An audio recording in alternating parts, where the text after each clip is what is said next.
সবাইকে ঈদের অগ্রিম অনেক অনেক শুভেচ্ছা। নিশ্চয়ই খুব ভালো আছেন। আর কে কোন জায়গা থেকে ঈদ করবেন অবশ্যই কিন্তু কমেন্ট করে জানাতে পারেন। By the way, CMF phone 1 নামে একটা নতুন ফোন আসতে যাচ্ছে, আপনারা কি সে খবর রাখেন? এই ফোনটাতে না ক্রাউন হুইল থাকবে, মানে আগেকার দিনে আমরা রেডিও টিভিতে যে ভলিউমের যে ইয়েটা দেখতাম, নবটা দেখতাম, কাইন্ড অফ ওরকম একটা ফোনের সাথে এরকম কিছু। হ্যালো এভরিওয়ান, নতুন একটা টেক নিউজে আপনাদেরকে অনেক অনেক ওয়েলকাম করছি। আজকের ভিডিওতে কিন্তু গিভঅ্যাওয়ে রেজাল্টও থাকবে, সো স্টে টিউন। তাহলে শুরু করছি এই CMF 1 এটাকে দিয়েই। CMF কোন কোম্পানি, এটাই তো প্রশ্ন। নাথিং এরই কিন্তু আর একটা সাব ব্র্যান্ড আছে, আপনারা জানেন হয়তো, CMF, যারা অলরেডি বাজারে কিন্তু TWS নিয়ে আসছে, ঘড়ি নিয়ে আসছে। বাংলাদেশে তাদের এই ঘড়িগুলোও পাওয়া যায় এবং রিসেন্টলি আমি দেখলাম মোটামুটি জনপ্রিয়তা পাচ্ছিল। তো এবারে CMF ফোন নিয়ে আসতে যাচ্ছে finally. CMF phone 1, nothing phone 1, 2 আমরা যেমনটা নাম শুনেছি, কাইন্ড অফ ওরকম টাইপের। ইভেন ওরা এখানে একটু ওই যে ডিফারেন্ট ডিজাইন নতুন নতুন নিয়ে আসার ট্রাই করছে। অবভিয়াসলি এটার পিছনে ওই লাইটেড থাকছে না, মানে নাথিং ফোন 1-এর রিয়ারে আমরা যেমনটা গ্লিম্পস লাইট দেখতাম, এটাতে ওরকম কিছু থাকবে না। বাট রিয়ারে নিজ দিকটাতে তাদের ডিজাইন অনুযায়ী দেখতে পাচ্ছি একটা ক্রাউন হুইলের মতো রয়েছে। এই হুইলটা ঘোরানো যাবে এবং অলরেডি তাদের যে টিজার সেখান থেকে কিন্তু বোঝা যায় হ্যাঁ এটা আসলেই ঘুরবে। বাট এটা কোন পারপাস ব্যবহার হবে, কোন কাজে লাগবে, সেই ব্যাপারটা আমি ক্লিয়ার না এখনো। আমার যেমন হয় ভলিউম বাটন হিসেবে তো অবশ্যই কাজ করতে পারে, পাশাপাশি কোনো কিছু স্ক্রল করতে গেলে আপনি ব্যবহার করতে পারেন হয়তো এরকম কিছু। ক্যামেরাতে ব্যবহারের কোনো সুযোগ থাকলেও থাকতে পারে, মানে এগুলো শিওর না, বাট আমার মনে হচ্ছে এই ধরনের ফিচার থাকার পসিবিলিটি আছে। যাই হোক, নতুন আমরা কিছু দেখতে পাবো। তবে এতে করে একটা বিষয় থেকেই যায়, পপ আপ মেকানিজম ক্যামেরায় আমরা যেমনটা দেখছিলাম, IP রেটিং দিতে গিয়ে একটু কোম্পানি হিমশিম খাচ্ছিল। তো এইখানে আসলে এই কোম্পানিটা কি করবে সেটাই দেখার পালা। এনিওয়ে, এই ফোনটা কিন্তু খুব বেশি দামি ফোন হচ্ছে না, কম দামি ফোনই হবে, যেখানে আমরা ফুল HD প্লাস রেজলিউশনের প্যানেল দেখবো, যা 120 হার্টজের OLED প্যানেল। মূলত 50 মেগাপিক্সেলের main shooter, 8 megapixel ultra wide shooter, front facing ক্যামেরায় 16 মেগাপিক্সেলের শুটার। বড় ভাইদের মতো সেটআপ বলতে পারছেন অলমোস্ট। UFS 2.2 স্টোরেজ টাইপ, আর এই ডিভাইসে ব্যাটারি 5000 mAh, 45 ওয়াটের চার্জিং সিস্টেম। বলা যায় নাথিং ফোন 2 এর মতো অলমোস্ট সিমিলারিটিস পাওয়া যাচ্ছে। দেখা যাক এই ফোন আসুক, এই ঘুল্লাঘুল্লিতে কি থাকে সেটা আমরা তখনই জানতে পারবো। বাই দ্য ওয়ে, এই যে আমি যে একটা ঈদের ভাইবে আছি, ব্যাপারটা ভালো লাগতেছে না? তো যারা এই ঈদে নতুন পাঞ্জাবি কেনার চিন্তা ভাবনা করছেন, ফেব্রি লাইফে কিন্তু দারুণ কালেকশন রয়েছে, এবং যারা SamZone চ্যানেলের সাবস্ক্রাইবার তাদের জন্য 10% ডিসকাউন্টও রয়েছে ফেব্রি লাইফের যে কোনো প্রোডাক্টে। ডিসক্রিপশনে আমি একটা লিঙ্ক দিয়ে দিলাম, সরাসরি ওই লিঙ্কে গিয়ে যে কোনো প্রোডাক্ট কিনলেই চলবে, অথবা জাস্ট SamZone এই কুপনটা ব্যবহার করলেই আপনি 10% ডিসকাউন্ট পেয়ে যাবেন যে কোনো প্রোডাক্টে। টুইটারে একটা ভিডিও দেখতে পেলাম যেখানে দেখা যায় iOS 18-এ কাস্টমাইজেবল LED ফ্ল্যাশ লাইট ফিচারটা আপনি পেয়ে যাচ্ছেন, মানে ফ্ল্যাশ লাইটটাকে আপনি চাইলে কাস্টমাইজ করতে পারবেন, এরকম একটা বিষয় দেখলাম আর কি। এবং অনেকেই কমেন্ট করছেন, তো ভবিষ্যতে কি এটা Ctrl+C করে অ্যান্ড্রয়েড নিয়ে নেবে, এরকম কিছু। আপনাদের কি মতামত এই ব্যাপারে? বাট ব্যাপারটা ভালো লাগছে আর কি, আপনি চাইলে একটু কাস্টমাইজ করতে পারছেন এখন লাইট। Realme GT6 এর প্রাইস কিন্তু লিক হয়েছে, এবং যতটুকু বোঝা যায় এর দাম ইন্ডিয়ার রুপির ক্ষেত্রে হয়তো 39,999 এরকম রুপি হওয়ার পসিবিলিটি আছে। তো বাংলাদেশি টাকার ক্ষেত্রে কেমন হতে পারে একটা আইডিয়া করে নিতেই পারেন।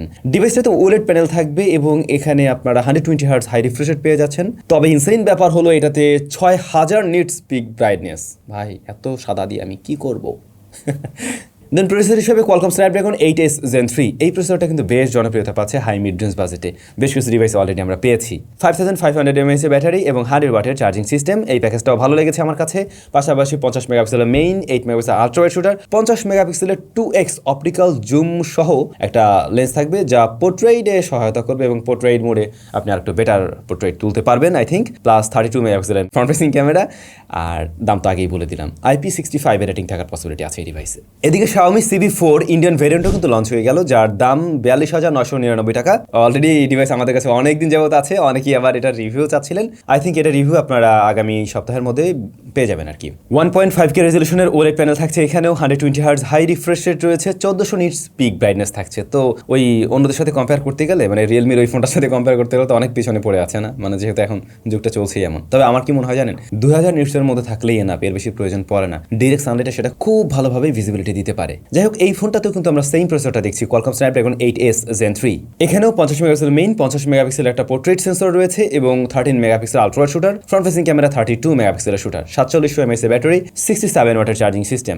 Realme GT6 এর সাথে অনেকটা মিল রাখে, যদিও GT6 একটু এগিয়ে থাকে কনফিগারেশনের দিক থেকে।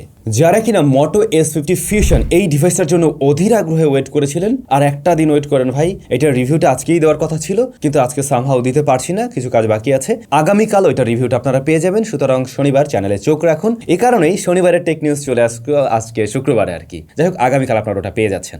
বাংলাদেশ মার্কেটে আমি বলছিলাম itel একটা নতুন ডিভাইস লঞ্চ করতে যাচ্ছে, আর তা হলো তাদের প্রথম গেমিং ডিভাইস itel এর RS4। তো RS4 অলরেডি কিন্তু মার্কেটে চলে এসছে। যদিও আমাদের চ্যানেল থেকে আপনারা এখনো রিভিউ পান নাই, তবে খুব শীঘ্রই রিভিউ পেয়ে যাবেন আই থিঙ্ক ঈদের পরে। তো RS4 এই ডিভাইসটার স্পেশালিটি এটার প্রসেসর, যেখানে আমরা দেখতে পাই মিডিয়াটেক হিলিও Z99। যদিও এই প্রাইস পয়েন্টে অনেক ডিভাইস অলরেডি এটা অফার করছে, তবে এই প্রাইস পয়েন্টে এটা স্ট্যান্ডার্ড একটা প্রসেসর হিসেবে আমরা ধরেই নিতে পারি। অন্যদিকে এই ফোনে আবার কমতিও রয়েছে ডিসপ্লে সেকশনে, যেখানে HD+ রেজুলেশনের একটা প্যানেল রয়েছে, যা একদমই আইটেলের কাছ থেকে আশা করা যায় না এরকম প্রাইস পয়েন্টে। অর্থাৎ এই ফোনটার দাম 19,999 টাকা। আমরা খুব স্বাভাবিক আশা করবো এই ফোনটাতে ফুল HD+। আমরা তো এটাও আশা করতে পারি AMOLED, but full HD+ 120 Hz IPS হলেই হয়ে যেত, এর বেশি আমার প্রয়োজন ছিল না। সো এই জায়গায় একটু পিছিয়ে থাকলো HD+ নিয়ে। তবে ফোনটার ডিজাইনটা সত্যিই সুন্দর, খুবই সুন্দর ডিজাইন করেছে। এখন পর্যন্ত আইটেলের দেখা আমার বেস্ট ডিজাইন মনে হয়েছে এই ফোনটাকে। এদিকে ব্যাটারিটা 5000 mAh আছে, তবে চার্জারটা বড়সড় 45 ওয়াটের, যা আমার কাছে মনে হয়েছে স্ট্যান্ডার্ড একটা প্যাকেজ। 12 GB র্যাম দিয়ে এসছে, তো র্যামটা এগিয়ে আছে, ইটস ট্রু। যাই হোক, আমরা আগে ইউজ করি, ইউজার এক্সপিরিয়েন্স শেয়ার করবো না আপনাদের সাথে, দেন আপনি আপনার ডিসিশন মেক করেন। অলরাইট, এদিকে স্যামসাং গ্যালাক্সি S24 FE এর ব্যাপারে টুকটাক বেশ কিছু নিউজ পাওয়া যাচ্ছে। ফোনটাতে Exynos 2400 এই প্রসেসরটা থাকার পসিবিলিটি বেশি, প্লাস Android 14 বেসড হবে এই ডিভাইস। আর ওই আপডেটের ব্যাপারে হয়তো 7 বছরের আপডেট দিলেও দিতে পারে, আবার 4 বছরও দিতে পারে, দেখা যাক সেটা কি হয়। দামটামের ব্যাপারে কিছু জানতে পারেনি, ক্যামেরা প্লাস অন্য বিষয়গুলো এখনো ক্লিয়ার না, টুকটাক কিছু লিক আছে, বাট বিশ্বাসযোগ্য মনে হয়নি। তো এই ছিল আজকে টেক নিউজ। চলুন এবারে আমরা একটু গিভের রেজাল্টে যাই। গিভের রেজাল্ট মূলত 5 তারিখে দেওয়ার কথা ছিল, কিন্তু আমি আসলে রিয়েলি খুবই সরি যে আমার একদমই খেয়াল ছিল না। যাই হোক, আজকে রেজাল্টটা পেয়ে যাচ্ছেন। এটা হচ্ছে কি MKB ব্র্যান্ডের একটা TWS এর বোধহয় নানিক ব্র্যান্ডের জন্য আমরা রিভিউ দিয়েছিলাম, তো ওইটারেই আজকের রেজাল্ট দিয়ে দিচ্ছি। তবে 15 তারিখেও আপনাদের রেজাল্ট দেওয়ার কথা, আবার 20 তারিখেও আমাদের আর একটা গিভের রেজাল্ট দেওয়ার কথা। তো আমি যে কাজটা করতে চাই, আগামী 15 তারিখ যে গিভের রেজাল্ট দেওয়ার কথা ছিল ওইটা আমরা 20 তারিখে দিয়ে দিচ্ছি, দুইটা একসাথে।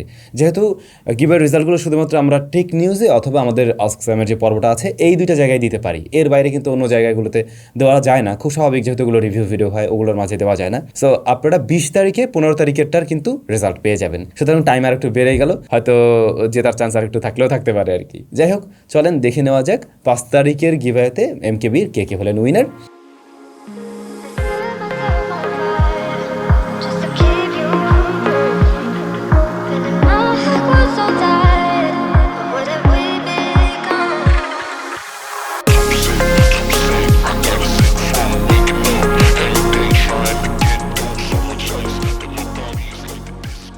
তো যারা উইনার হলেন অনেক অনেক অভিনন্দন। আমাদের সাথে অবশ্যই যোগাযোগ করবেন, উপযুক্ত প্রমাণ সহকারে আমরা ভেরিফাই করব, দেন আপনার গিফট আপনার ঠিকানায় পৌঁছে যাবে। আর যারা উইনার হন নাই, আপনার হাতে এখনও 2টা গিভওয়ের চান্স আছে, তো চাইলে সেগুলোতে অংশগ্রহণ করে রাখতে পারেন। সবাই ভালো থাকবেন, অনেক বেশি ভালো। দেখা হচ্ছে স্যামজনের নতুন ভিডিওতে। ভালো ঈদ কাটুক সবার।